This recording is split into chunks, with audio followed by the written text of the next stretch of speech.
My name is Carrie Watson and I'm one of the retail coaches at CRS.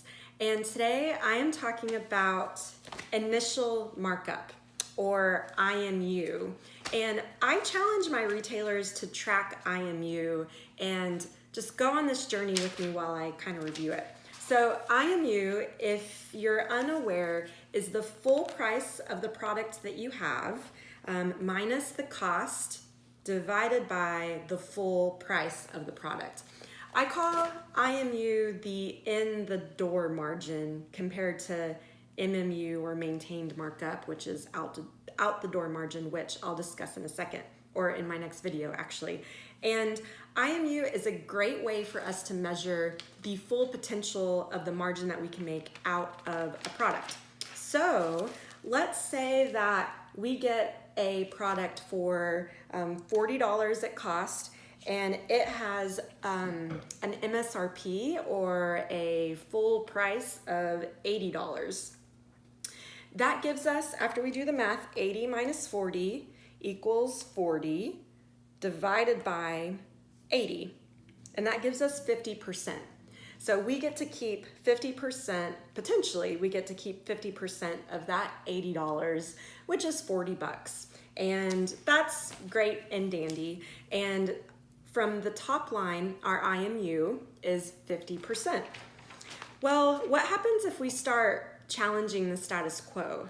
What happens if we decide to start pushing our IMU up? And by doing that, it gives us a little bit more leeway and flexibility and wiggle room inside of having to do markdowns and discounts. So let's say that we have an initiative within the store that we're going to find products that have a higher IMU. So in this instance, let's say that we find a similar product for $40, but we're able to sell it, and it might even be the same product, we're able to actually sell it at $90.